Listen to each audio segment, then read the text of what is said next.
अनुराग भदौरिया जब सरकार में होते हैं तो उनके लिए सारी नीतियां सिर्फ मुस्लिमों के लिए होती है, उनका मुआवजा सिर्फ मुस्लिमों के लिए है, उनका जो सारी चीजें हैं वो सिर्फ मुस्लिमों के लिए है, तमाम चीजें जो है सिर्फ मुस्लिमों के लिए। आप कह रही सरफराज ने रामगोपाल मिश्रा पर गोली चलाई, ये गिरिराज सिंह से प्रेरित था?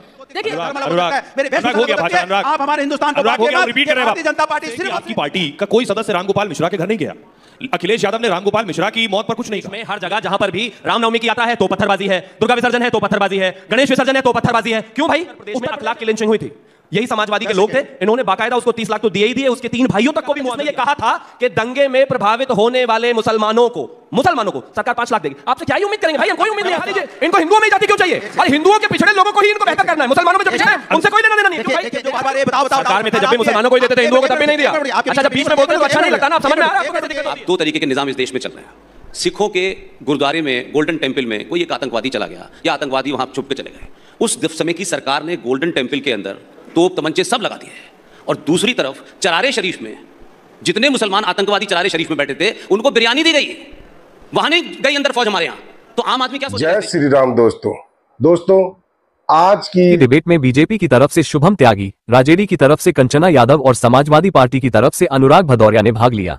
विषय था राष्ट्रीय सर्वप्रिय, जिस पर सवाल पूछे गए कि क्या हिंदू समझ गए हैं कि उन्हें एकता दिखानी होगी जैसे मुस्लिम समाज एकता दिखाता है। योगी जी के बयान बटोगे तो कटोगे और प्रधानमंत्री के बयान बटोगे तो बांटने वाले महफिलें सजाएंगे। क्या इन बयानों का हिंदुओं पर असर पड़ा है और क्या इन्हीं बयानों का प्रभाव हरियाणा चुनाव के ऊपर पड़ा था? शुभम त्यागी ने हिंदुत्व का पक्ष रखते हुए बोलना शुरू किया, जिस पर कंचना यादव और अनुराग भदौरिया को आपत्ति हुई। अनुराग भदौरिया इतने उत्तेजित हुए कि वे अपनी सीट से उठकर भाषण देने लगे। अनुराग भदौरिया को मिर्ची लगनी लाजमी थी, क्योंकि मुसलमानों के पक्ष में बोलना उनकी मजबूरी थी। उनका बोलना उनकी राजनीति का हिस्सा है, क्योंकि मुस्लिम के पक्ष में बोलना भविष्य के चुनावों में समर्थन बनाए रखने के लिए जरूरी था। इसी तरह शुभम त्यागी हिंदुओं के पक्ष में बोल रहे थे। ये राजनीतिक दलों की रणनीति है जिसमें वे अपने समर्थकों को साधते हैं। डिबेट में हिंदुओं की पक्ष में मुखर होकर बोलने वाले राजनीतिक विश्लेषक पुष्पेंद्र कुलश्रेष्ठ भी बैठे हुए थे। उनका बोलना था कि आज देश के अंदर 2 निजाम चल रहे हैं, हिंदुओं के लिए अलग और मुसलमान के लिए अलग। इस देश के अंदर जब कुछ आतंकवादी गोल्डन टेंपल में चले जाते हैं तो उस समय की सरकार के द्वारा वहां तोप तमंचे सब लगा दिए जाते हैं, और जब मुस्लिम आतंकवादी चिराग के शरीफ में घुस जाते हैं तो उनके लिए बिरयानी भेजी जाती है। वहां फौज क्यों नहीं भेजी जाती? तो आम आदमी सोचने पर मजबूर नहीं होगा कि ऐसा क्यों हो रहा है। देश में बहुसंख्यकों को तो बोला जाता है कि तुम तो सेकुलर रहो और बाकी सेक्युलर नहीं रहेंगे।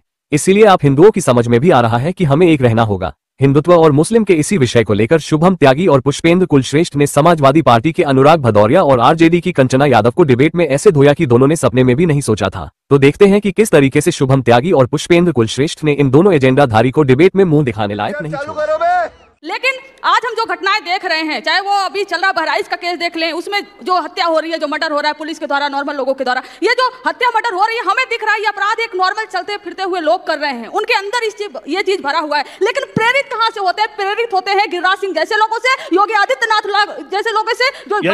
आप कह रही सरफराज ने रामगोपाल मिश्रा पर गोली चलाई, ये गिरिराज सिंह से प्रेरित था? देखिए, मैं नहीं गलत है, मैं कह रही हूँ मर्डर, इसलिए मैंने बोला कि मर्डर था वो, और किसी भी तरह मर्डर कौन वाला? आप तो एनकाउंटर को भी मर्डर कहते हैं। अखिलेश यादव उस पर सवाल उठा रहे हैं एनकाउंटर पर। एनकाउंटर इस देश का सलूशन होता तो आज उत्तर प्रदेश को स्वर्ग हो जाना चाहिए था, क्योंकि सबसे ज्यादा एनकाउंटर वहां हुए, एक के बाद एक एनकाउंटर हो रहा है, फिर भी हत्याएं हो रही है, फिर भी दंगा हो रहा है। क्यों? एनकाउंटर सलूशन नहीं है। आप सलूशन की तरफ बात करिए। सवाल फिर आपसे है कि आपकी पार्टी का कोई सदस्य रामगोपाल मिश्रा के घर नहीं गया। अखिलेश यादव ने रामगोपाल मिश्रा की मौत पर कुछ नहीं कहा, लेकिन सरफराज के एनकाउंटर पर जब अखिलेश यादव सवाल उठाते हैं तो बीजेपी सवाल पूछती है कि आपको एक तरफा दर्द क्यों होता है। इस पे बीजेपी के सवाल का क्या जवाब देंगे? देखिए, कमाल की बात है, समाज के अंदर में क्या माहौल चल रहा है।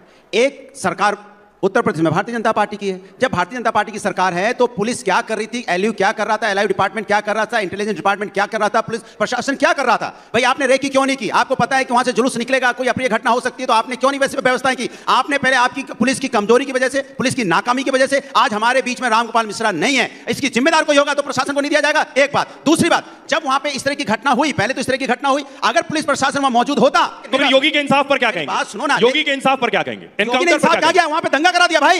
इधर यहाँ पर रामगोपाल मिश्रा जी की मौत हुई, उधर यहाँ बेगुनाहों के घर जले, किसी का ट्रैक्टर जल गया, किसी का घर जल गया, किसी की बैलगाड़ी जल गई, और आपको मजाक समझ में आ रहा है कि योगी ने क्या किया? योगी की सरकार में दंगा हो गया, लोगों के घर जल गए। एनकाउंटर सही था या गलत था? सुनिए मजेदार बात, आप सुनिए, जब आप वहां पे गोली चली, जब गोली चली तो पुलिस अगर होती तो उसी समय पकड़ लिया जाता आरोपी। उस समय आरोपी को क्यों नहीं पकड़ा गया? मेरा सवाल सीधा सा है, उसी समय आरोपी को पकड़ना चाहिए। आरोपी कैसे निकल? शिवम जवाब दे।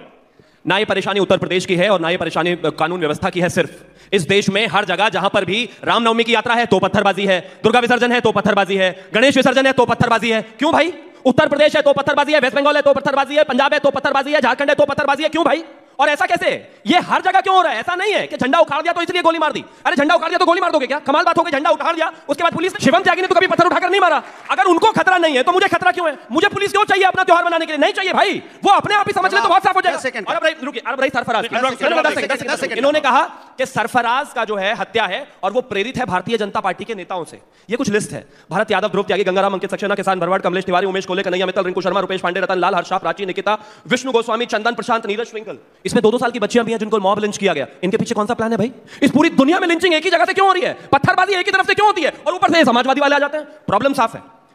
जो मुस्लिमों का वोट चाहते हैं, जो उनकी तरफ चाहते हैं, उनका एजेंडा बहुत क्लियर है। हिंदुस्तान में उत्तर प्रदेश में अखलाक की लिंचिंग हुई थी, यही समाजवादी के लोग थे। इन्होंने बाकायदा उसको 30 लाख तो दिए ही दिए, उसके 3 भाइयों तक को भी मुआवजा दिया। पूछना जरा इनसे कभी किसी और को दिया? एक और चीज कहना चाहता हूं, मुजफ्फरनगर में जब दंगा हुआ, ये वही लोग थे कि इन्होंने एक सरकारी ऑर्डर निकाला था जिसमें यह कहा था कि दंगे में प्रभावित होने वाले मुसलमानों को सरकार 5 लाख देगी। आपसे क्या ही उम्मीद करेंगे भाई? हम कोई उम्मीद नहीं आपसे, और किसी को भी कोई उम्मीद नहीं। पार्टी के अब जवाब ले लीजिए। सरकार आपकी है, हमारी सरकार नहीं है।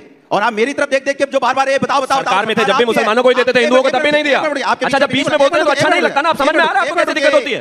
इसीलिए एक-एक करके बोलना चाहिए। पूछ रहे हो, सवाल पूछने की हिम्मत है तो आप योगी सरकार से पूछिए। जब हमारी सरकार में दंगा हुआ, एक बार इन्होंने चलाया, एक तरफ फोटो लगा दी मुख्यमंत्री अखिलेश यादव जी की, दूसरी तरफ आदरणीय नेताजी की, और क्या कर रहे थे? देखिए उत्तर प्रदेश में दंगा प्रदेश बन गया है। आज किसी चैनल की हिम्मत नहीं हुई, उत्तर प्रदेश में दंगा हो गया, फोटो लगा देते योगी जी की और चलाते जो उत्तर प्रदेश में दंगा हुआ है। तब मुझे समझ में आता कि न्याय हो रहा है, इस देश में न्याय हो रहा है। मीडिया एक तरफ चल रहा है, उनके मीडिया के सपोर्टर, राजनीतिक विश्लेषण एक तरफ चल रहे हैं। अरे आप हिंदुस्तान को कहां ले जाना चाहते हो? किधर ले जाना चाहते हो? हमारे पास हिंदुओं के लिए टाइम है और उनके पास भी हमारे लिए ही टाइम होगा आने वाले समय में। आज नहीं तो कल धीरे धीरे सबको समझ में आने लग गया है भाई। जो मुस्लिम लोग हैं, खासतौर पे मैं कम्युनिटी की बात कर रहा हूं। पिछले दिनों 2024 में एक डेटा निकल कर आया था कि एक गांव में आदरणीय प्रधानमंत्री जी ने अप्रोक्सीमेटली 150 से ज्यादा मकान दिया, 800 से ज्यादा गैस सिलेंडर्स दिए और तमाम सुविधाएं दी। वोट मिला 0। उनका कॉन्सेप्ट क्लियर है। अब जिनको वोट चाहिए उनसे उनका भी कॉन्सेप्ट क्लियर है। अनुराग भदौरिया जब सरकार में होते हैं तो उनके लिए सारी नीतियां सिर्फ मुस्लिमों के लिए होती है। उनका मुआवजा सिर्फ मुस्लिमों के लिए है, उनका जो सारी चीजें हैं वो सिर्फ मुस्लिमों के लिए है, तमाम चीजें जो है सिर्फ मुस्लिमों के लिए। लेकिन हिंदुओं की बात करते हैं तो इतनी परेशानी क्यों हो जाती है? मुझे एक चीज समझ, लेकिन हिंदुओं को भी ये चीज कहीं ना कहीं समझ में अब आती है कि इकट्ठा होना अनिवार्य है। ये अनुराग भदौरिया बहन है, बार-बार जातिगत जनगणना, जातिगत जनगणना, जातिगत जनगणना। राहुल गांधी, अखिलेश यादव, ममता बनर्जी, तेजस्वी यादव, इन्होंने कभी मुस्लिमों की जाति के बारे में आज तक कोई एक बात करी है क्या? अगर करी हो तो कोई एक बात दिखा दीजिए। इनको हिंदुओं में ही जाति क्यों चाहिए? और हिंदुओं के पिछड़े लोगों को ही इनको बेहतर करना है, मुसलमानों में जो पिछड़े हैं उनसे कोई लेना देना नहीं है। क्यों भाई? ऐसा क्यों है? अनुराग जवाब सुनिए। अब एक और सुनिए, वो फिर चिल्लाना शुरू कर देंगे। 15 मिनट तक उनको रोकना असंभव है भाई। वो बुलेट ट्रेन से तेज चलता है आदमी, रुकिए ना। मैं एक चीज पूछना चाहता हूं। अखिलेश, एक चीज बताइए, राम गोपाल की हत्या हुई, अखिलेश यादव का कोई एक बयान बताइए, कोई एक ट्वीट बताइए, या फिर तेजस्वी यादव का कोई अखिलेश यादव का बयान है, राहुल गांधी अखिलेश यादव कह रहे हैं क्यों नहीं? क्योंकि इनका दर्द सेलेक्टिव है। शिवम अखिलेश का बयान एक ही वजह से होता है और कोई वजह ही नहीं है। बोल रहा हूं, शिवम बोल ही रहे तब से आप और बोल कौन रहा है?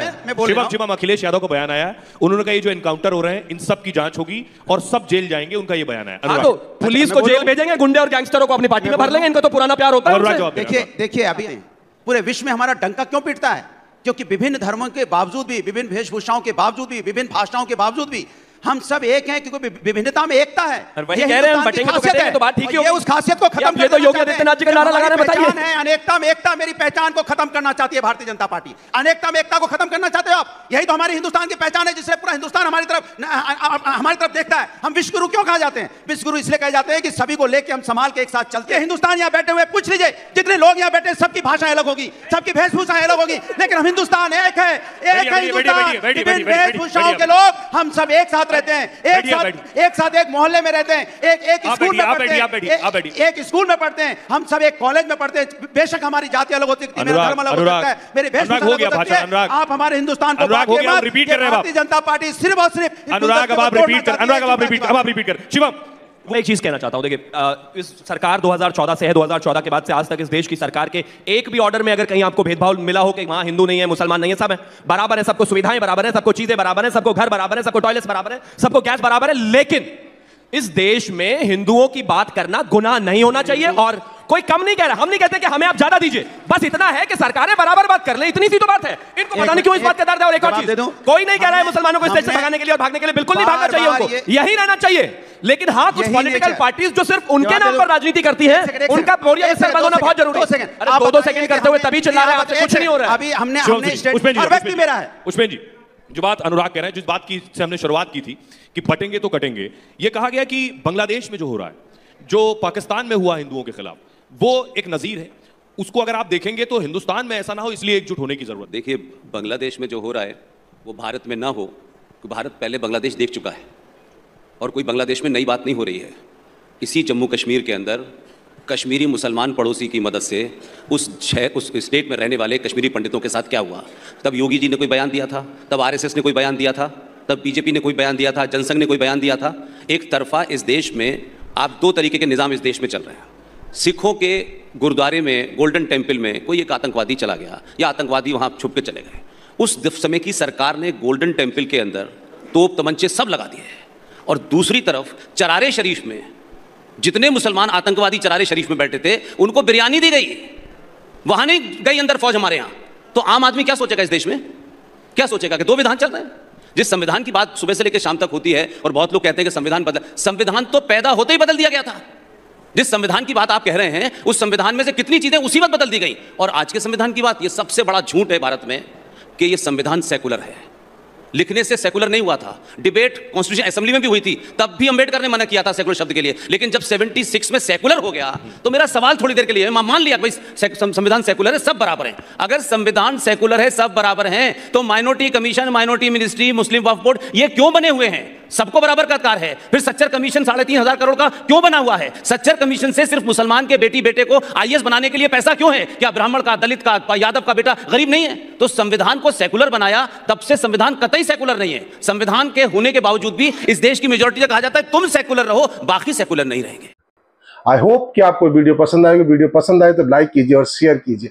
और हाँ, इस ज्वलनशील मुद्दे के ऊपर आपके क्या विचार है, कमेंट्स बॉक्स में जरूर लिखिए। जय श्री राम।